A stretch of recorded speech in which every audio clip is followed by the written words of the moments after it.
नमस्कार दोस्तों, इस डर को मार डालो इस सीरीज की मेरे आज तीसरा पार्ट है ये। इसमें मैं आपका स्वागत करता हूं। और एक सबसे बड़ा डर, मैं इन दिनों में मैं यही रिसर्च कर रहा था कि मुझे किस किस टॉपिक पर बात करनी है, लेकिन जो एक भयंकर सबसे बड़ा डर हम सभी के अंदर है वो है रिजेक्शन का डर। रिजेक्शन, लाइफ में कोई भी आदमी रिजेक्ट होना ही नहीं चाहता है। हम में से हर आदमी चाहता है कि मैं जहां भी जाऊं मैं पास हो जाऊं, मुझे लोग एक्सेप्ट करें, मुझे लोग पसंद करें, मुझे लोग प्यार करें, जो कि पॉसिबल नहीं है। रिजेक्शन तो मिलेगा ही मिलेगा फ्रेंड्स, कभी कम कभी ज्यादा। और ज्यादातर लोग रिजेक्शन के डर की वजह से कुछ भी नई चीज शुरू नहीं कर पाते हैं। जैसे आपने उनको कोई बिजनेस प्लान बताया तो वो उनका इंटरेस्ट बन रहा है, उनको पैसे की जरूरत है, लेकिन मार्केट कहीं मुझे रिजेक्ट ना कर दे, उस रिजेक्शन के डर से लोग डिसीजन नहीं ले पाते हैं। फ्रेंड्स, यहां पर मैं एक बात आपको बताना चाहूंगा, we have to face the rejection. हमें फेस करना ही पड़ेगा। दुनिया में जितने भी महान काम हुए हैं वो रिजेक्शन के बाद ही तो हुए हैं। भगवान राम के बारे में हम लोग बात कर रहे थे। भगवान राम, उनको 14 वर्ष का वनवास मिला। 14 वर्ष का वनवास मीन रिजेक्शन, उनको रिजेक्ट किया गया। एक रात पहले तक वो राजा बनने वाले थे, सुबह उनका प्रोग्राम होना था जहां पर कि उनको राजा बनाया जाने वाला था, लेकिन सुबह ही अचानक रात में ही उनको बता दिया गया कि सुबह आपको वनवास के लिए निकलना है, वो भी 14 साल का वनवास। ये क्या था? ये एक रिजेक्शन ही तो था। लेकिन जब उस रिजेक्शन को उन्होंने झेल लिया, उस रिजेक्शन ने उनको इतना स्ट्रॉन्ग कर दिया कि लोग उन्हें, पूरी दुनिया में उनका नाम हो गया, उन्हें आज हम भगवान बोलते हैं। यस, भगवान को भी रिजेक्शन का सामना करना पड़ा। दुनिया में हर एक महान आदमी को रिजेक्शन का सामना करना पड़ा। यह दुनिया का नियम है दोस्तों। दुनिया जिसको गाली देती है, बाद में दुनिया उसी को ताली देती है। यह दुनिया का नियम है। आप किसी के बारे में भी बात कर लीजिए, हम अमिताभ बच्चन के बारे में बात कर लेते हैं। अमिताभ बच्चन को मैंने एक जगह पढ़ा था कि जब वो फिल्म इंडस्ट्री में आने से पहले वो रेडियो के लिए, रेडियो अनाउंसर बनने के लिए वो इंटरव्यू देने गए और उनको बहुत भद्दे शब्दों में बोला गया कि आपकी आवाज किसी भी लायक नहीं है। उनको रिजेक्ट किया गया और आज उसी आदमी की कुछ मिनट की आवाज के लिए लोग करोड़ों रुपया देने को तैयार है। फ्रेंड्स, रिजेक्शन हमारी लाइफ में बहुत ज्यादा जरूरी है, क्योंकि रिजेक्शन से ही हम अपने अंदर की छुपी हुई कमियों को ढूंढ पाते हैं। हमें पता चलता है मेरे अंदर कमी क्या है। आज अगर मैं पहली बार कहीं पर गया और पहली बार जाते ही मुझे सक्सेस मिल गई तो मैं अपनी कमियों को कभी ढूंढ ही नहीं पाऊंगा।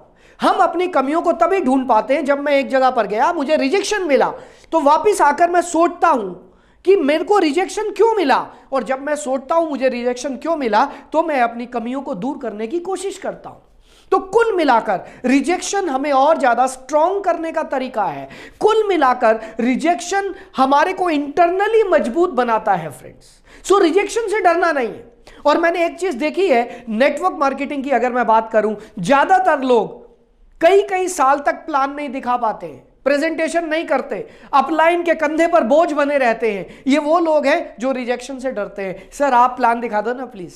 कितना टाइम हो गया आपको? 6 महीने। अरे भाई 6 महीने बाद भी अगर सीनियर ही प्लान दिखाएगा तो आप क्या करेंगे?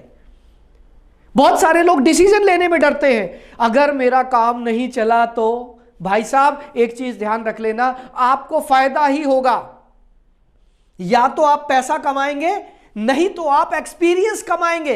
ये आप ध्यान रख लेना, आप हर एक हाल में फायदे में ही हो, क्योंकि एक्सपीरियंस कभी खरीदा नहीं जा सकता, एक्सपीरियंस बटोरा जाता है, एक्सपीरियंस लिया जाता है मार्केट में काम करके।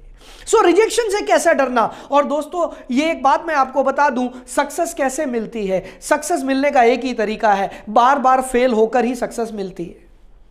अगर मैं ये सोचूं कि मैं इस काम को करूं और मेरे को 100% सक्सेसफुल होना है, बहुत अच्छी बात है, पॉजिटिव सोचना चाहिए, लेकिन फेलियर का भी सामना करने के लिए तैयार रहना चाहिए। रिजेक्शन तो मिलेगा। हमारी इंडस्ट्री में कहा जाता है नो मीन्स, अगर किसी ने आपको नो बोल दिया इसका मतलब क्या है? इसका मतलब यह नहीं है कि उसने जिंदगी भर के लिए नो बोला। इसका मतलब यह है नॉट नाउ, अभी नहीं। हो सकता है आने वाले 1 साल, 6 महीने, 2 साल में उस आदमी के हालात बदले और वो आपके पास आ जाए। नो का मतलब यह नहीं होता कि कभी नहीं। नो का मतलब है नेक्स्ट अपॉर्चुनिटी। 130 करोड़ के देश में बैठे हैं भाई साहब आप। 130 करोड़ के देश में अगर एक आदमी आपको नो बोल रहा है क्या फर्क पड़ता है? Next opportunity, no means next opportunity, आगे बढ़ो आगे बढ़ो आगे बढ़ो, कोई ना कोई तो आपको जरूर मिलेगा। फ्रेंड्स, एक चीज ध्यान रख लेना, रिजेक्शन का डर आपकी जिंदगी को वहीं रोक देगा। उस डर से आगे निकलिए, पॉजिटिव सोचिए और ये सोच लीजिए कि मेरे को हो सकता है 2-3 जगह रिजेक्शन भी मिले, लेकिन अगर 3 जगह रिजेक्शन मिलेगा तो चौथी जगह एक्सेप्टेंस भी मिलेगा, चौथी जगह लोग मुझे पसंद भी करेंगे, चौथी जगह लोग मेरी बात भी मानेंगे। और उन्हीं पॉजिटिव चीजों को देखते हुए हम रिजेक्शन को झेल सकते हैं। सो फ्रेंड्स, अगर आपके अंदर भी ये डर है, रिजेक्शन का डर, जो कि दुनिया में सबसे बड़ा डर माना जाता है, उस डर को निकालिए। क्या फर्क पड़ता है? कोई हमें पसंद करेगा, कोई नापसंद करेगा, किसी के पसंद करने से कोई फर्क नहीं पड़ता और किसी के नापसंद करने से भी कोई फर्क नहीं पड़ता। मैं अपना काम करता चला जाऊंगा, और अगर मैं अपना काम करता चला जा रहा हूं, अगर मैं खुद प्लान करता चला जा रहा हूं, लोगों को प्लान दिखाता चला जा रहा हूं, तो मुझे रिजल्ट आना ही है, मुझे रिजल्ट आना ही है। दोस्तों, लॉ ऑफ एवरेज जरूर काम करता है। सो यदि आपको मेरे वीडियोस अच्छे लगे हैं, आप सब्सक्राइब करिए मेरे चैनल को, और साथ ही साथ मेरे फेसबुक को सब्सक्राइब करिए, उस पर लाइक करिए, और मेरे ये वीडियोस आप ज्यादा से ज्यादा लोगों तक पहुंचाएं ताकि उन्हें भी एक अच्छा रास्ता मिले और वो भी सक्सेसफुल हो पाए। Thank you very much.